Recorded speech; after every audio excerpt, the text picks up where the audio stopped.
Arrête de parler. Voilà la première leçon que les intelligents finissent toujours par apprendre, trop tard, trop usés. Car il y a un gouffre entre expliquer et être compris.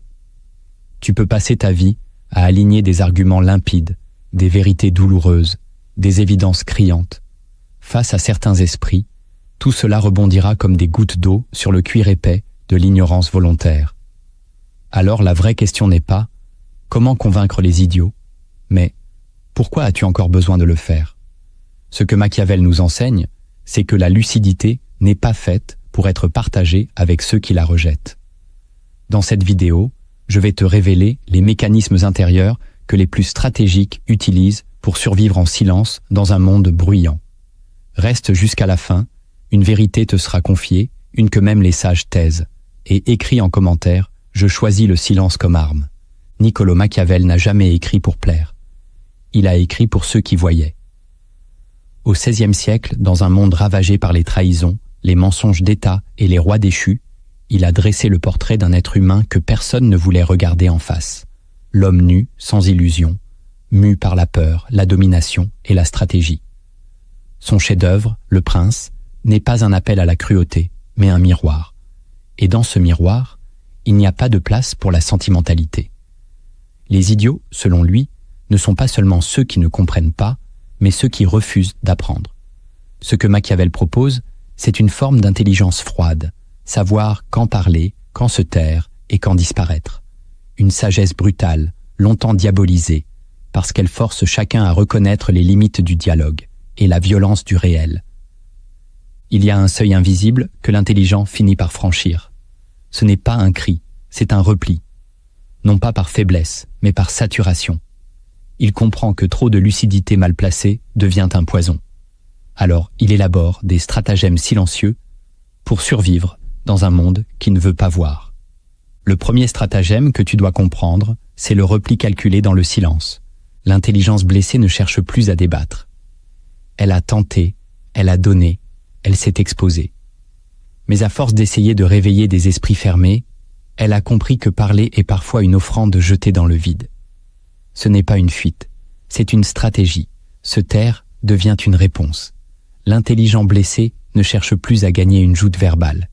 Il lit l'absurde dans les yeux de l'autre et choisit le retrait, non pas comme une soumission, mais comme une forme supérieure de maîtrise. Car celui qui reste silencieux dans un monde où chacun crie finit par imposer une tension plus forte que 1000 arguments. Ce silence n'est pas vide. Il est chargé. Il contient tout ce qui a été retenu, tout ce qui a été vu et compris, sans jamais être validé. Ce stratagème n'est pas passif.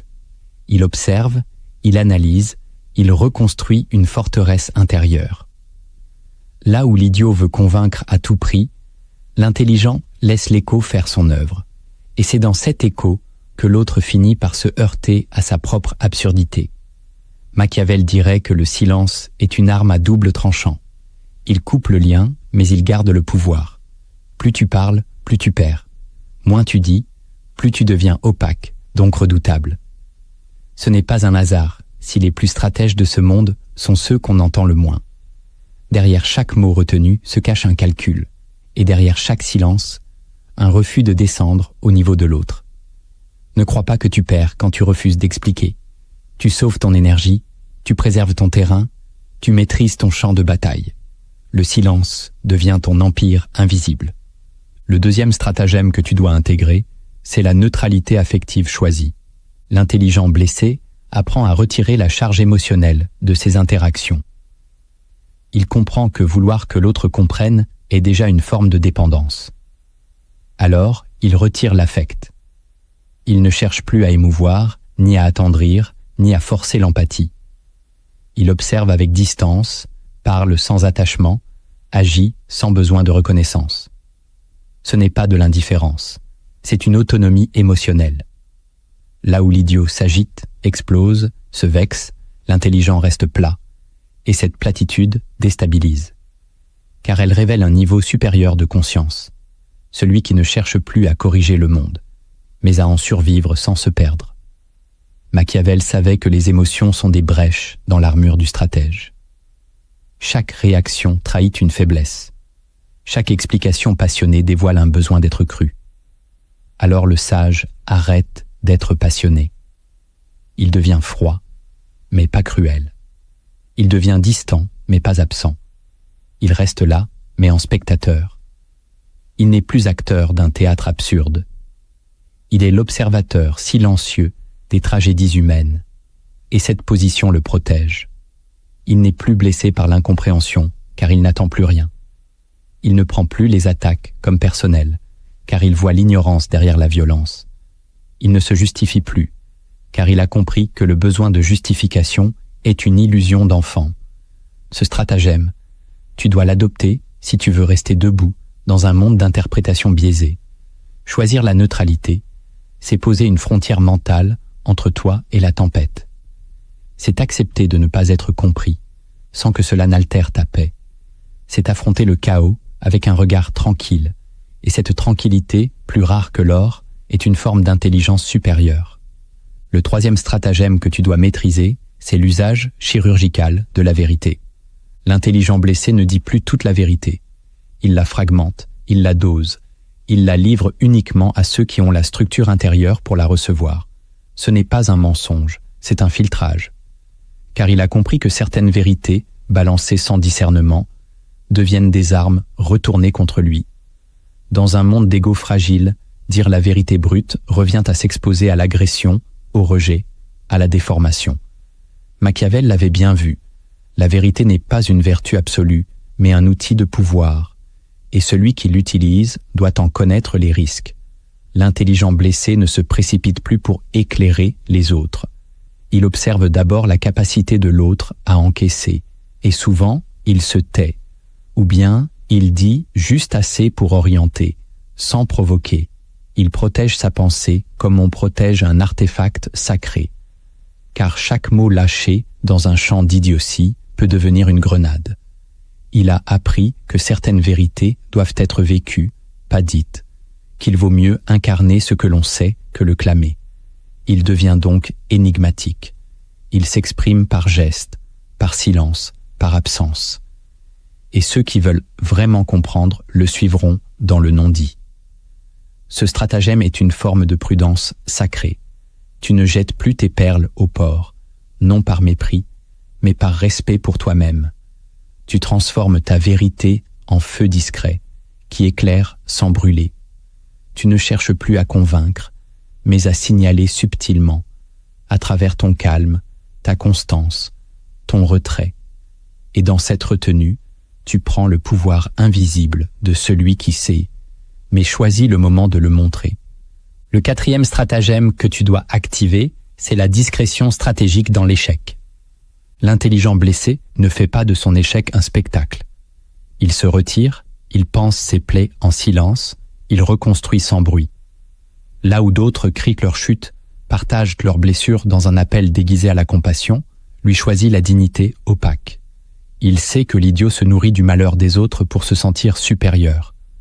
Il sait que la vulnérabilité offerte sans discernement devient une opportunité de domination. Alors il devient opaque dans la souffrance. Il apprend à encaisser sans s'effondrer devant l'autre, à tomber sans bruit, à renaître sans faire de vagues. Ce n'est pas de l'orgueil, c'est de la stratégie. Il refuse d'exposer ses faiblesses à ceux qui ne les comprennent pas. Machiavel l'aurait admiré. Dans un monde où chacun s'épanche, celui qui souffre en silence devient un mystère. Et ce mystère protège. Il ne donne aucune prise. Il ne laisse pas le monde interpréter ses failles. Il les garde, les étudie, les transcende. C'est dans cette pudeur que l'intelligent retrouve sa puissance. Il ne cherche pas à être consolé, il cherche à redevenir maître de lui-même. Ce stratagème te rend invincible, car il t'apprend que l'échec n'est pas un drame public, mais une alchimie intérieure. Et que cette alchimie, personne ne doit y mettre les mains. Le cinquième stratagème que tu dois retenir, c'est l'art de l'effacement sélectif. Quand l'intelligent a tenté, quand il a expliqué, tendu la main, répété 1000 fois sans effet, il choisit de s'effacer. Mais pas n'importe comment. Il s'efface d'un espace sans drame, sans bruit, sans justification. Il disparaît doucement, comme une brume qui s'éloigne. Et son absence pèse plus que sa présence. Ce n'est pas un abandon, c'est une libération. Il comprend que rester visible dans un environnement toxique, c'est offrir une cible vivante. Alors il retire sa lumière de là où elle est gaspillée. Machiavel aurait dit « Le prince sage se retire d'un territoire qu'il ne peut pacifier ». Ce stratagème est une grâce. Tu ne claques pas la porte. Tu laisses ouverte, mais tu ne reviens pas. Tu laisses à l'autre le vide, comme miroir. Et dans ce vide, peut-être naîtra un regret, une prise de conscience, ou rien. Mais ce n'est plus ton affaire. Tu as repris ta souveraineté. L'effacement devient un message. Tu ne mendies plus la compréhension. Tu imposes le silence comme unique langage. Tu t'effaces non pour disparaître, mais pour redevenir entier. Le 6e stratagème que tu dois embrasser, c'est la dissociation mentale volontaire. L'intelligent blessé sait que trop ressentir, trop analyser, trop vouloir comprendre les autres le conduit à l'épuisement. Alors il développe une capacité étrange, mais salvatrice, celle de se dissocier volontairement. Il reste présent, mais son cœur se retire. Il écoute, mais sans absorber. Il est là, mais sans être en jeu. Cette dissociation n'est pas une fuite. C'est une protection mentale que seuls les lucides apprennent à maîtriser. Elle lui permet de traverser des environnements hostiles sans en être déformé. Il peut converser avec la bêtise sans y être aspiré, répondre à l'absurde sans se trahir.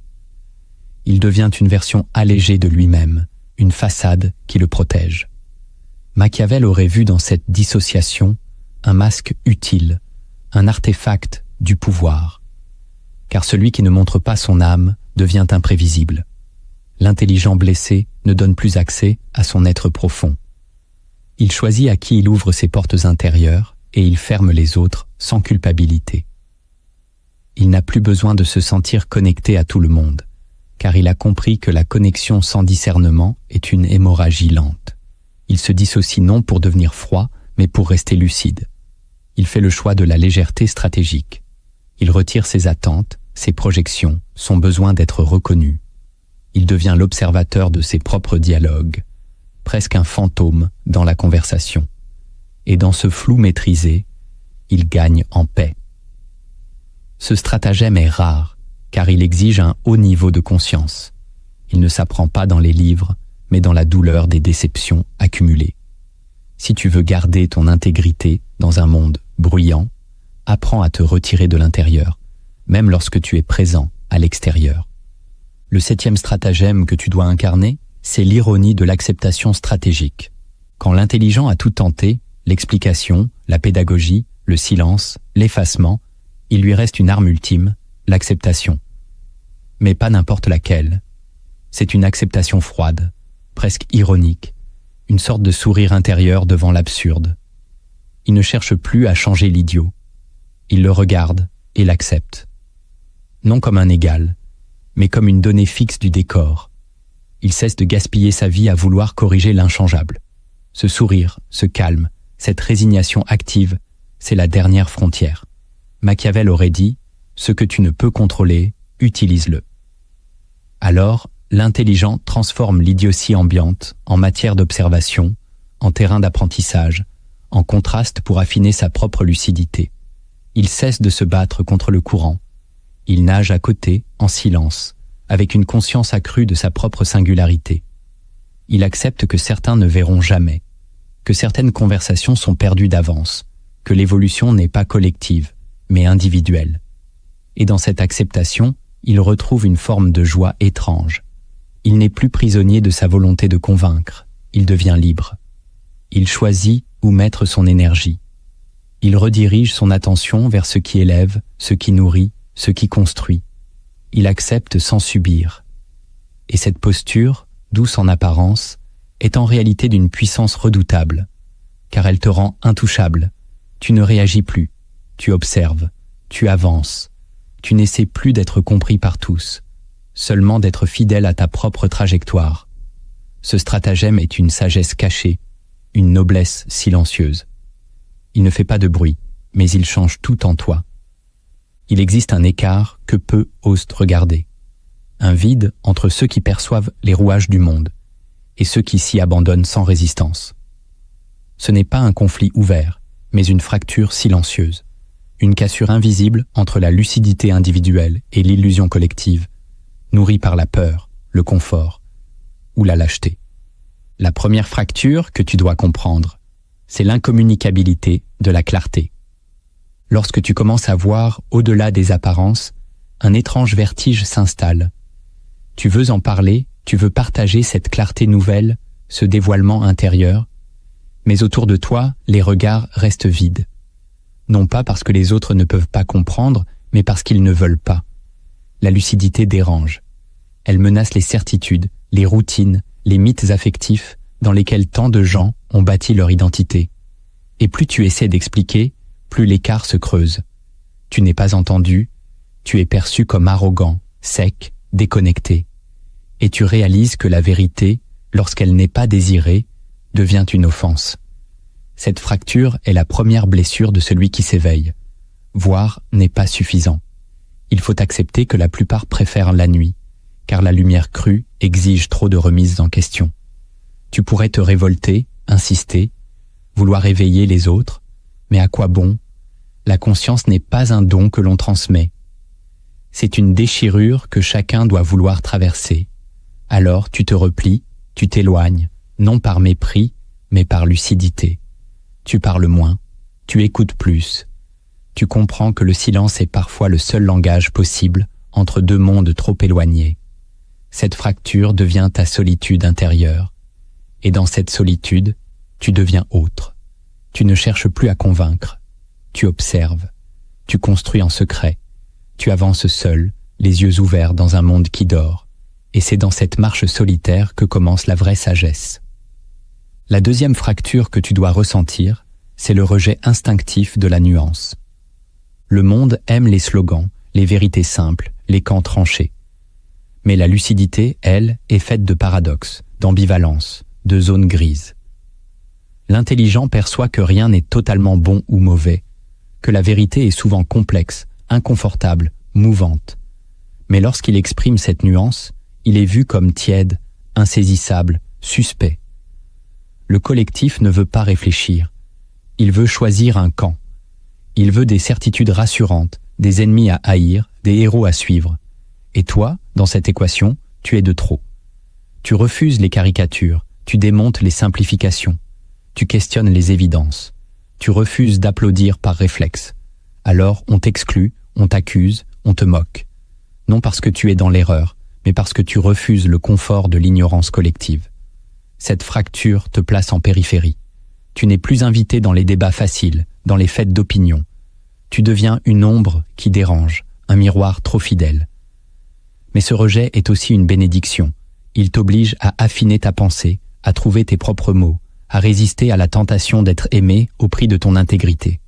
Tu deviens une force autonome, un esprit libre. La nuance devient ton royaume. Et dans ce royaume, la vérité n'est jamais criée.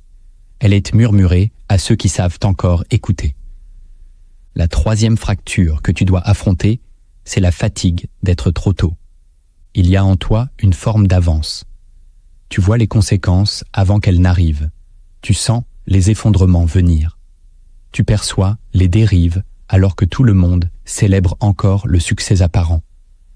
Et cette avance devient une malédiction, car personne ne veut écouter l'alerte tant que le feu ne brûle pas encore.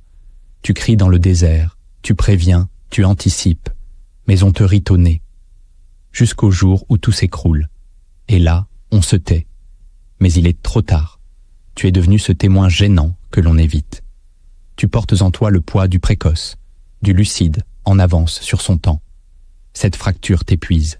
Elle te donne envie de te taire à jamais. Et pourtant, tu continues à voir. Tu ne peux pas désapprendre. Tu ne peux pas refermer les yeux. Alors tu changes de posture. Tu n'essaies plus de convaincre. Tu deviens l'architecte du long terme. Tu plantes des graines sans attendre qu'elles soient arrosées. Tu parles pour les générations futures, pas pour les foules d'aujourd'hui. Et dans cette vision élargie, tu retrouves du sens. La fatigue d'être trop tôt devient une force prophétique. Tu n'es plus seul. Tu es juste en avance. La quatrième fracture que tu dois identifier, c'est la résistance violente du mensonge partagé. Il y a des mensonges que tout un peuple décide d'aimer, non pas parce qu'ils les croient vraiment, mais parce qu'ils unissent, ils rassurent, ils protègent du vide. Ces mensonges collectifs sont comme des couvertures, chaudes, usées, mais confortables. L'intelligent les voit. Il en perçoit les failles, les origines historiques, les manipulations. Mais s'il ose les nommer, il devient l'ennemi. Car celui qui déchire le mensonge partagé devient le traître, même s'il dit vrai. Et c'est là que la fracture s'élargit. La vérité ne suffit plus. Elle doit être compatible avec le besoin émotionnel du groupe. Sinon, elle est rejetée. L'intelligent se retrouve face à une foule qui le hait non pour ses erreurs, mais pour sa lucidité. Il devient l'élément instable, la voix que l'on veut faire taire. Alors il apprend à coder son langage, à masquer ses alertes, à dissimuler ses révélations. Il devient stratège, non pas pour manipuler, mais pour survivre dans un monde qui punit la clarté. Cette fracture est douloureuse. Elle enseigne que la vérité a un prix et que ceux qui la portent doivent aussi apprendre à l'enrober, à la rendre digestible ou à la garder pour eux. Le silence devient un acte de lucidité et l'intelligence s'arme d'ombre. La 5e fracture que tu dois intégrer, c'est l'humiliation d'avoir raison, trop tard. Il y a des vérités que tu portes depuis longtemps. Tu les as vues, senties, annoncées, mais elles ont été ignorées, puis ridiculisées. On t'a traité de pessimiste, de paranoïaque, d'élitiste. Alors tu t'es tu. Tu as regardé les événements se dérouler comme tu les avais prévus. Et un jour, tout le monde te donne raison. Mais il est trop tard. La lucidité n'est plus saluée. Elle est oubliée. Tu n'es pas félicité. Tu es effacé. Parce que reconnaître ta justesse, ce serait aussi avouer leur surdité passée. Et ça, peu le feront. Alors tu ressens une forme d'humiliation silencieuse. Avoir vu juste, sans reconnaissance. Avoir prévenu, sans gratitude. Cette fracture est l'une des plus dures à vivre. Elle te pousse vers le cynisme, vers l'amertume, vers la tentation de tout abandonner. Mais si tu la traverses, elle devient une élévation. Tu comprends que ton rôle n'est pas d'être applaudi, mais d'être fidèle à la vérité que tu perçois. Tu n'es pas là pour récolter, tu es là pour semer. Et dans cette posture détachée, tu retrouves une noblesse intérieure. Tu continues à dire, même dans le vide, parce que voir est ta mission, pas ton orgueil. La 6e fracture que tu dois reconnaître, c'est le conflit intérieur entre lucidité et compassion. Quand tu vois les choses avec clarté, une tension profonde surgit. Dois-tu continuer à aimer ceux qui s'aveuglent volontairement? Dois-tu pardonner ceux qui ont préféré l'illusion à ta vérité? L'intelligent n'est pas seulement un observateur, il est aussi un être sensible, capable d'attachement. Mais cette lucidité qui grandit en lui crée une blessure, elle le sépare de ceux qu'il aime.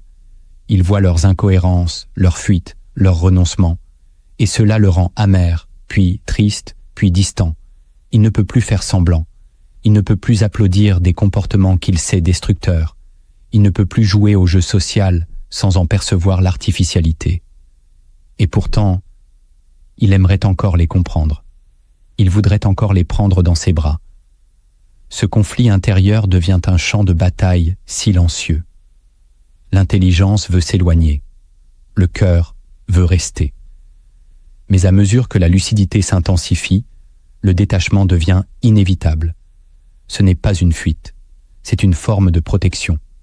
L'intelligent apprend à aimer sans s'attacher, à pardonner sans s'oublier, à rester bienveillant sans se rendre vulnérable. Il transforme sa compassion en un regard profond, mais non intrusif. Il cesse de vouloir changer l'autre. Il choisit d'aimer en silence, sans attendre de retour. Cette fracture est spirituelle. Elle t'oblige à sortir du besoin affectif pour entrer dans une maturité invisible. Tu deviens capable de voir les faiblesses d'autrui sans les mépriser, mais aussi sans t'y noyer. Tu offres ton amour comme une présence discrète, pas comme un sauvetage. Et c'est dans ce lâcher-prise que ton esprit s'élève. Tu ne veux plus être compris, tu veux être vrai. Et cette vérité devient ta paix intérieure. La 7e fracture que tu dois traverser, c'est l'exil psychique volontaire. Il arrive un moment où la lucidité devient une terre étrangère. Tu regardes autour de toi et tu ne vois que répétition, distraction, peur dissimulée derrière des écrans, dialogue sans substance. Tu as l'impression d'habiter une réalité parallèle. Ce n'est pas que le monde a changé, c'est ton regard. Et ce regard te fait sentir étranger parmi les tiens. Tu entres alors dans un exil intérieur. Tu continues à vivre dans la société, mais ton âme est ailleurs. Tu ressens les conversations comme des pièces de théâtre mal jouées.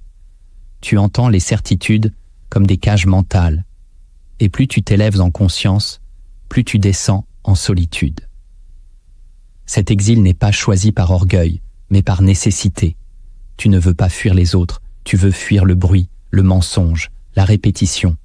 Tu veux retrouver l'espace nu de la pensée libre, le silence pur de l'esprit non colonisé. Alors tu crées ton monde intérieur. Tu lis autrement, tu marches seul, tu parles peu. Et quand tu parles, c'est comme si chaque mot te coûtait. Tu sais que tu n'es plus là pour être applaudi. Tu es là pour préserver une vérité intérieure fragile, menacée par chaque concession. Cet exil est douloureux, mais fertile. C'est dans cette distance que tu redeviens auteur de toi-même. Tu ne dépends plus de l'approbation extérieure. Tu deviens une présence rare, un être qui ne peut plus revenir en arrière. Tu sais trop. Tu vois trop. Et cette lucidité est désormais ta maison. Tu n'as plus besoin de public. Tu as besoin de silence, de verticalité, de vérité. Et c'est là, dans cet exil psychique, que tu redeviens souverain. Quand la lucidité devient trop lourde pour être partagée, il faut apprendre à la porter avec élégance. La souveraineté silencieuse ne crie pas, elle rayonne. Elle ne cherche pas à dominer, mais à ne plus être atteinte. Voici les gestes concrets pour régner sans bruit, dans un monde qui ne comprend pas ta clarté. La première technique que tu dois intégrer, c'est l'ancrage mental dans ton propre rythme. La souveraineté commence là, quand tu refuses de danser au rythme des autres. Le monde impose son tempo, rapide, impulsif, bruyant. L'idiot agit sans pause, réagit sans filtre, parle sans penser.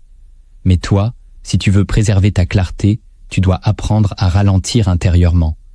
Tu dois t'ancrer dans ton propre souffle mental, comme un roi qui marche seul dans un couloir silencieux, pendant que le peuple crie au dehors. Cette pratique commence par le refus de la précipitation. Chaque fois qu'on te pousse à réagir vite, à répondre sur l'instant, à justifier dans l'urgence, retiens-toi, prends du recul, observe, respire. Ne cède pas à l'accélération émotionnelle que l'autre t'impose.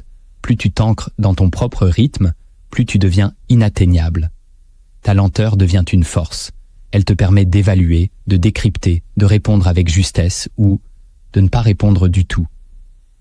Tu n'es plus un joueur pris dans la frénésie. Tu es le maître du sablier. Et cette maîtrise te rend imprévisible. C'est ainsi que tu conserves ta souveraineté, même au cœur de la confusion. Chaque matin, entraîne-toi à reprendre possession de ton tempo. Commence ta journée sans téléphone. Marche sans écouteurs. Lis lentement. Parle avec intention. Et surtout, ne laisse personne te faire croire que l'urgence des autres est la tienne. Le monde veut te faire courir. Mais toi, tu choisis de marcher avec puissance. La deuxième technique que tu dois pratiquer, c'est l'économie stratégique de la parole. Chaque mot que tu prononces est une énergie que tu déposes dans le monde. Et si tu veux rester souverain dans un univers bavard, tu dois apprendre à parler moins, mais mieux. L'idiot parle pour combler le vide. L'intelligent parle pour le creuser. Apprends à mesurer ta parole comme on dose un poison rare, précisément, consciemment, intentionnellement. Cette économie ne consiste pas à te taire par peur, mais à maîtriser l'impact de ta voix. Quand tu parles moins, chaque mot compte, chaque silence devient signifiant. Tu apprends à observer les autres pendant qu'ils s'exposent inutilement. Tu prends note, tu laisses faire. Et lorsque vient ton tour de parler, tu frappes au bon endroit. C'est ainsi que tu marques les esprits, par ta sobriété verbale, par ta densité invisible. Cette technique se cultive dans le quotidien, résiste à la tentation d'expliquer, de justifier, de combler. Dis peu, mais que ce soit juste. Et si tu n'es pas sûr, tais-toi. Le silence est parfois plus fort qu'une longue démonstration. Il désoriente, il intrigue, il impose le respect. Machiavel aurait dit « Celui qui parle peu fait trembler celui qui devine ». En réduisant ton flux verbal, tu crées du mystère. Et dans ce mystère, tu deviens souverain. La troisième technique que tu dois affûter, c'est la canalisation consciente de ta colère. L'intelligence blessée connaît bien la frustration. Elle voit l'absurde, l'ignorance, les injustices, les dialogues vides, et elle bout de l'intérieur. Mais si tu veux régner sur ton monde intérieur, tu ne peux pas exploser comme un enfant. Tu dois apprendre à canaliser cette colère, non pour l'éteindre, mais pour la transformer. La souveraineté silencieuse, c'est aussi cela. Accueillir le feu et le rediriger. Chaque fois que tu sens la montée de l'agacement, arrête-toi, observe-le. Ne le nie pas, ne le juge pas, mais refuse qu'il prenne la parole à ta place. Écris, marche, respire, mais ne parle pas sous l'effet du feu. Attends, réfléchis, puis transforme cette tension en mouvement stratégique. Canalise-la vers une création, une décision, une rupture nécessaire. La colère bien utilisée devient énergie de décision. Mal utilisée, elle devient perte de crédibilité. Dans ta souveraineté, la colère est une conseillère, pas une maîtresse. Elle t'indique où sont les limites violées, les seuils atteints. Mais c'est toi qui restes roi de ton langage, de ton corps, de ton timing. Cette maîtrise n'est pas innée. Elle s'apprend dans le silence, dans l'introspection, dans l'effort. Et elle fait de toi un être dangereux, non parce que tu cries, mais parce que tu choisis quand frapper. Et surtout, comment. La quatrième technique que tu dois cultiver, c'est la désactivation émotionnelle par anticipation. Tu sais déjà ce qui va se passer. Tu connais le schéma, provocation, incompréhension, déformation. Alors pourquoi es-tu encore surpris? La souveraineté commence quand tu refuses d'être manipulé par la répétition du prévisible. Tu anticipes, tu neutralises, tu crées une zone intérieure imperméable aux pièges affectifs. Cette technique repose sur un entraînement simple mais radical. Visualiser à l'avance les conversations stériles, les tensions possibles, les réactions typiques et décider mentalement, en amont, de ne plus y réagir. C'est un acte de guerre pacifique. Tu refuses de livrer ton intériorité aux automatismes émotionnels. Tu prépares ton calme comme une armure. Tu choisis ta posture avant même d'entrer dans le champ social. Et lorsque l'événement arrive, tu es déjà ailleurs. Tu n'es plus réactif. Tu es stratège. Tu fais semblant d'écouter, mais tu n'es plus atteint. Tu souris, tu réponds sobrement, tu t'effaces si besoin. Et à l'intérieur, tu restes intact. Cette désactivation n'est pas du détachement vide. C'est une discipline de haut niveau. Elle protège ton énergie mentale. Elle t'évite l'épuisement. Elle te libère des pièges affectifs que les autres tendent inconsciemment. Machiavel aurait dit « L'homme libre est celui que rien n'oblige à réagir ». Tu deviens libre quand tu prévois les chaos et que tu les traverses sans une égratignure intérieure. La cinquième technique que tu dois perfectionner, c'est la fermeture volontaire du canal de justification. Arrête d'expliquer, arrête de te justifier. Chaque justification est une tentative désespérée d'être compris par quelqu'un qui a déjà décidé de ne pas t'écouter. Tu crois encore que la logique va convaincre. Mais ce n'est pas de logique qu'il s'agit, c'est de structure mentale. Et si l'autre refuse de voir, tu peux parler des heures. Tu perdras ton énergie, ton calme, ta clarté. Alors ferme ce canal. Décide consciemment que tu ne répondras plus à certaines questions, que tu ne réagirais plus à certaines accusations. Tu coupes le lien, tu refuses de descendre sur ce terrain, et ce silence devient ta déclaration de puissance. Tu n'as pas à convaincre, tu as à être vrai. Cette posture demande du courage, elle te fera passer pour arrogant, froid, distant. Mais c'est le prix de ta paix intérieure. Et plus tu tiens cette ligne, plus les autres sentiront ton autorité invisible, car celui qui n'a rien à prouver est déjà au-dessus. Machiavel aurait souri. Il savait que l'arme la plus forte, ce n'est pas la parole, c'est l'absence de besoin d'être cru. La sixième technique que tu dois appliquer, c'est l'observation froide des structures mentales. Plutôt que de te débattre avec les opinions des autres, apprends à les disséquer. Ne cherche plus à convaincre. Analyse, observe, déchiffre. Derrière chaque réaction disproportionnée, chaque moquerie, chaque refus de t'écouter, il y a une structure mentale précise, souvent rigide, parfois défensive, rarement consciente. L'intelligence souverain ne perd plus de temps à discuter avec la surface. Il scrute les fondations. Et cette posture le libère. Car au lieu de vivre chaque échange comme une confrontation, il le vit comme une cartographie. Il repère les schémas, les mécanismes de projection, les fuites émotionnelles, les angles morts intellectuels. Et il adapte sa présence en fonction. Ce regard froid n'est pas un mépris. C'est un art de lire l'autre sans en être atteint. Tu n'attends plus la logique là où il n'y en a pas. Tu ne réagis plus à une parole qui n'est qu'un symptôme. Tu regardes et tu décides si tu veux t'impliquer ou non. C'est ainsi que tu conserves ton énergie mentale. Chaque observation devient une donnée, chaque interaction un diagnostic silencieux. Et parfois, tu souris intérieurement, non par supériorité, mais par lucidité. Tu comprends enfin que tout le monde ne fonctionne pas selon les mêmes lois mentales. Et cette compréhension te détache. Elle t'élève au-dessus du besoin de réponse. Elle t'installe dans une souveraineté invisible. Tu ne combats plus, tu vois. Tu n'absorbes plus, tu décodes. Et cette froideur stratégique devient ta paix. La 7e technique que tu dois maîtriser, c'est l'art de reconstruire ton empire intérieur dans l'ombre. Quand tu te retires du bruit, quand tu cesses de t'expliquer, de te justifier, de te défendre, tu entres dans un vide. Ce vide peut faire peur. Il peut ressembler à de l'isolement, à une perte, à une absence. Mais en réalité, ce vide est sacré. C'est le lieu où tu peux enfin te reconstruire, librement, loin des projections des autres, loin des rôles qu'on t'a collés, loin des attentes que tu portais. Dans ce silence, tu redeviens auteur de toi-même. Tu te réécoutes, tu redéfinis tes priorités, tu réaffines ta pensée, tu rebâtis ton empire intérieur, pierre par pierre, sans témoin, sans besoin d'applaudissements. Cette reconstruction dans l'ombre est l'acte le plus royal qui soit. Elle exige patience, discipline, clarté. Mais elle produit une force que rien ni personne ne peut briser. Car ce qui a été rebâti dans le silence est indestructible. Tu n'as plus besoin de reconnaissance. Tu n'as plus besoin de scène. Tu agis depuis un centre solide. Et ce centre devient ton royaume. Machiavel l'aurait appelé forteresse. Les sages l'appellent paix. Toi, tu l'incarnes sans bruit. Et c'est ainsi que ta souveraineté devient absolue. Il n'y a pas de retour en arrière.